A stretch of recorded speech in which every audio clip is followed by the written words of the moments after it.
আসসালামু আলাইকুম। প্রিয় দর্শক, বিগত আওয়ামী লীগ সরকার আমলে আপনারা প্রায়ই জাতিসংঘের মানবাধিকার বিষয়ক হাই কমিশনের নামটা বারবার শুনেছেন এই কারণে আওয়ামী লীগ আমলে তারা মানবাধিকার বিরোধী কী কর্মকাণ্ড করেছে এবং বিভিন্ন সময় এই সংগঠনের যিনি হাই কমিশনার ফলকার তুর্ক, কেউ বলে ভলকার তুর্ক, উচ্চারণটা আমি ঠিক জানি না। আমাদের প্রথম আলো দেখি লেখে ফলকার তুর্ক এবং অন্যান্য পত্রিকা লেখে ভলকার তুর্ক। যেটাই হোক, এই ভদ্রলোকের কিন্তু আমরা বিবৃতি দেখেছি এবং সেই বিবৃতিগুলোতে আওয়ামী লীগের যে মানবাধিকার বিরোধী যে সমস্ত কর্মকাণ্ড তার সমালোচনা তারা কিন্তু করত। সেই সমালোচনা নিয়ে আওয়ামী লীগ সরকারে যারা মন্ত্রী ছিলেন তারা বলতেন গাজায় এত মানবাধিকার বিরোধী কর্মকাণ্ড হচ্ছে, সেটা নিয়ে কিছু বলে না, আমাদের নিয়ে কেন বলে, ওইদিকে নজর দেন, হ্যান করেন ত্যান করেন, এগুলি বলা হতো। এবং আমাদের যিনি ডক্টর ইউনূস, আমাদের বর্তমান অন্তর্বর্তীকালীন সরকারের যিনি প্রধান উপদেষ্টা, ওনাকে আমরা বিভিন্ন সময় দেখেছি যে ইউরোপীয় এই ধরনের বিভিন্ন প্রতিষ্ঠান সংগঠনের বিবৃতি ওনার পক্ষেও এসেছে অনেক সময়। উনি এগুলিকে বেশ গুরুত্ব দিয়ে থাকেন। আধুনিক মানুষ সেভাবে ওনারা হয়তো সেগুলি ভাবেন যে এদের বক্তব্যগুলি খুবই মানবাধিকার এবং গণতন্ত্রের সপক্ষে বক্তব্য। তো এখন তো ইউনূস সাহেব রাষ্ট্র চালাচ্ছেন, সরকার চালাচ্ছেন। এখন এই যে জাতিসংঘের মানবাধিকার বিষয়ক হাই কমিশন, এখন ওনাদের ইউনূস সাহেবের যে রাষ্ট্র পরিচালনা এবং বিভিন্ন আইন প্রণয়ন করার যে ব্যাপার স্যাপার আছে, এগুলোকে তারা কীভাবে মূল্যায়ন করছে, এটা কিন্তু একটা গুরুত্বপূর্ণ ইস্যু। সোমবার গতকালকে সুইজারল্যান্ডের জেনেভায় এই 59তম মানবাধিকার পরিষদে এই মানবাধিকার বিষয়ক হাই কমিশন সেখানে তাদের বার্ষিক প্রতিবেদন উপস্থাপন করেছে। সেই প্রতিবেদনে তারা কিন্তু বাংলাদেশের কিছু ঘটনা নিয়ে উদ্বেগ প্রকাশ করেছে। ছোট্ট একটা বিবৃতি তারা দিয়েছে, বিবৃতি ঠিক না, ওখানে সারা দুনিয়ার ঘটনা নিয়ে আছে, ইরান ইসরায়েলের যুদ্ধ এটা নিয়ে আছে, বিভিন্ন সুদানের ঘটনা নিয়ে আছে, সিরিয়ার ঘটনা নিয়ে আছে, বিভিন্ন দেশের সারা দুনিয়ার যত দেশ আছে যেখানে যেখানে মানবাধিকার লঙ্ঘিত হচ্ছে সবগুলি ঘটনায় সেখানে ছোট ছোট করে তাদের পছন্দ অনুযায়ী তারা যেগুলিকে উদ্বেগজনক মনে করেছে সেটাকে উল্লেখ করেছে, তারা যেটাকে পজিটিভ মনে করেছে সেটাকে ওইভাবে উল্লেখ করেছে। সেভাবে বাংলাদেশেরও ব্যাপারে একটা প্যারা আছে। সেই প্যারায় কী আছে আমি সেটা হুবহু আপনাকে অনুবাদ করে পড়ে শোনাচ্ছি। এই অনুবাদটা আমি নিয়েছি প্রথম আলো থেকে। আমি আরও কয়েকটা পত্রিকায় দেখেছি, প্রথম আলো অনুবাদটা আমার কাছে পছন্দ হয়েছে, আমি ওইটি আপনাদেরকে পড়ে শোনাই। সেখানে ফলকার তুর্ক বলেছেন যে আমি অনুপ্রাণিত বোধ করছি যে বাংলাদেশে অন্তর্বর্তী সরকার ও রাজনৈতিক দলগুলো সংলাপের মাধ্যমে অগ্রগতি অর্জন করছে। সংস্কার, অবাধ ও অন্তর্ভুক্তিমূলক নির্বাচনের পরিবেশ তৈরির লক্ষ্য অর্থবহভাবে এগিয়ে যাওয়ার জন্য আমি আহ্বান জানিয়েছি। এটুকু পজিটিভ কথা। আমরা দেখছি সরকার বিভিন্ন রাজনৈতিক দলের সঙ্গে সংলাপ করছে এবং তারা সংস্কার, অবাধ এবং অন্তর্ভুক্তিমূলক নির্বাচনের পরিবেশ তৈরির জন্য এগিয়ে যাওয়ার জন্য উনি আহ্বান জানিয়েছেন। এখানে একটা কথা খেলে বলার যায়, সেটা হলো যে অন্তর্ভুক্তিমূলক নির্বাচন, এটার অর্থটা কী? এটার আবার নানা ধরনের ব্যাখ্যা এখন আবার দেখছি। কিন্তু অন্তর্ভুক্তিমূলক নির্বাচন বলতে অনেকে বলতে চাচ্ছেন যে কত বেশি ভোটার আসবে সেটাই অন্তর্ভুক্তিমূলক নির্বাচনের ডেফিনেশন। আবার আগে শুনতাম যখন নাকি বিএনপি নির্বাচনে যেত না আওয়ামী লীগ আমলে, তখন শুনতাম যে কতগুলি দল নির্বাচনে অংশ নিচ্ছে, অথবা যারা ভোট দিতে যাচ্ছে তারা ভোট দিতে যেয়ে তাদের পছন্দের প্রার্থীকে সেখানে পাচ্ছে কিনা, অথবা তারা পর্যাপ্ত সংখ্যক বিকল্প চয়েসের জন্য তারা প্রার্থী পাচ্ছে কিনা, এটাকে অন্তর্ভুক্তিমূলক বলে। যাই হোক, সরকার পাল্টে যায়, সংজ্ঞা পাল্টে যায়, আমাদের এখানেও তাই হয়তো হবে আগামীতে। যাই হোক, সেটা নিয়ে আর আলোচনা করি না। আমি ওনার এই বিবৃতির পরের অংশটুকু পড়ছি। সেখানে উনি বলেছেন, অবশ্য রাজনৈতিক দল ও সংগঠন নিষিদ্ধ করার সুযোগ তৈরি করে সম্প্রতি আইনের পরিবর্তন আনা এবং এ সংক্রান্ত সব কর্মকাণ্ড নিয়ে আমি উদ্বিগ্ন।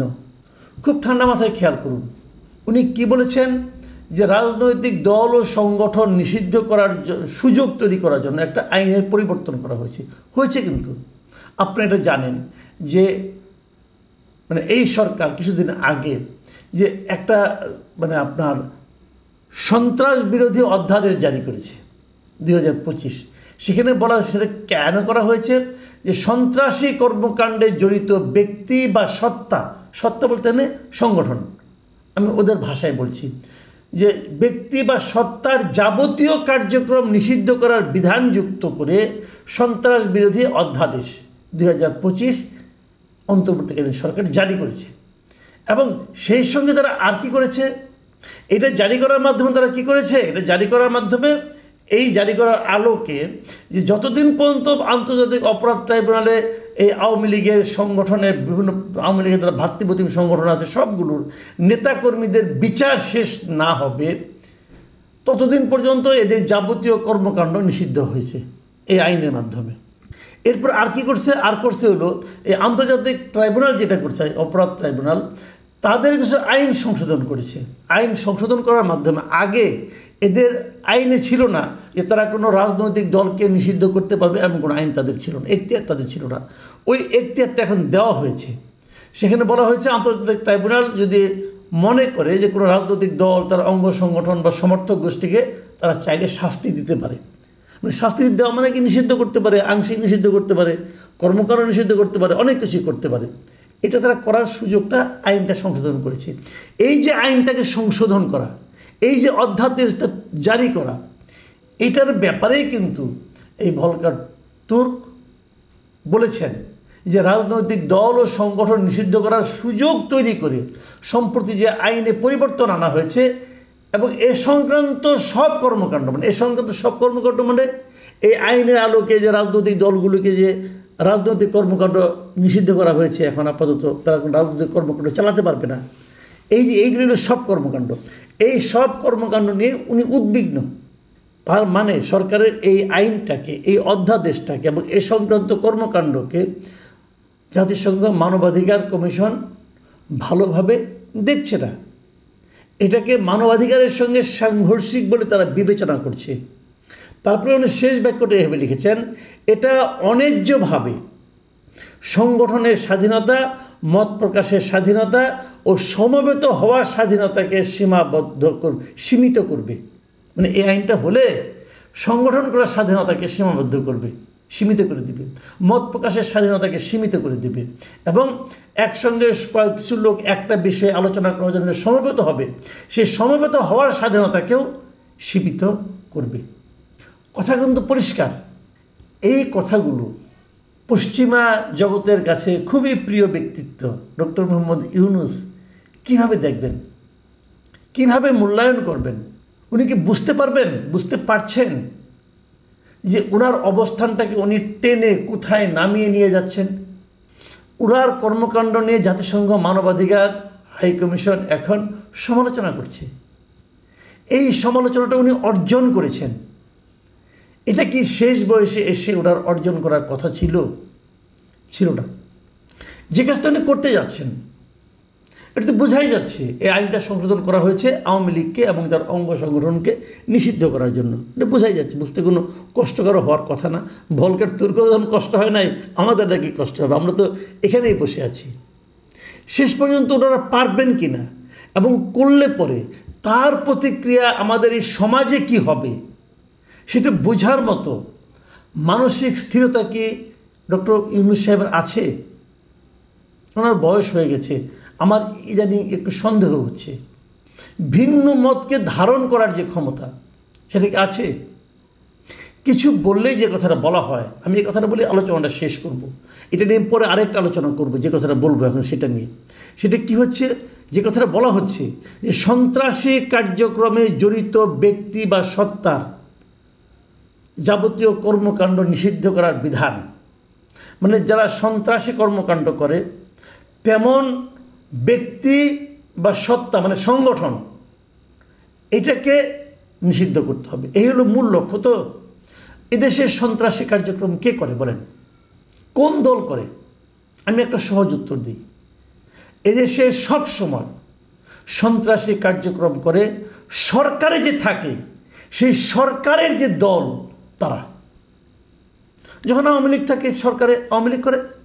যখন বিএনপি থেকে সরকারে বিএনপি লোকজনরা করে, যখন জাতীয় পার্টি ছিল সরকারে তাদের লোকজন করছে, আগামীতে যারাই ক্ষমতায় আসবে তাদের লোকজনই সন্ত্রাসী কর্মকাণ্ড করবে। এখনই যারা ক্ষমতায় আসবে বলে মনে করা হচ্ছে তাদের লোকজন গ্রামাঞ্চলে এবং উপজেলা জেলা পর্যায়ে অলরেডি সন্ত্রাসী কর্মকাণ্ড শুরু করে দিয়েছে ভাই। একজন লোকের কাছ থেকে চাঁদা আদায় করা সন্ত্রাসী কর্মকাণ্ড, এগুলো শুরু হয়ে গেছে। কাজেই যদি আইন করতে হতো, আমি তো মনে করি আইনটা এইভাবে করা উচিত ছিল যে যারা সরকারে থাকবে তাদের রাজনৈতিক দলকে নিষিদ্ধ করা হোক, যতদিন তারা সরকারে থাকবে তাদের রাজনৈতিক দলকে নিষিদ্ধ করা হবে। এমন করলে সন্ত্রাস কমতো, এইভাবে কমবে না। এখন আওয়ামী লীগ আছে সারা দেশে, তাহলে আওয়ামী লীগ সন্ত্রাসী কর্মকাণ্ড কেমনে করবে?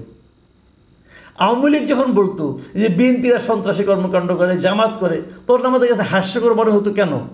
কারণ বিএনপি এবং জামাত তো নিজের জীবন রক্ষার জন্য দৌড়ের উপরে থাকতো, তারা সন্ত্রাসী কর্মকাণ্ড কখন করবে? এখনও একই জিনিস, এখন তো আওয়ামী লীগ নিজের জীবন রক্ষার্থে দৌড়ের উপরে আছে, সন্ত্রাসী কর্মকাণ্ড কখন করবে?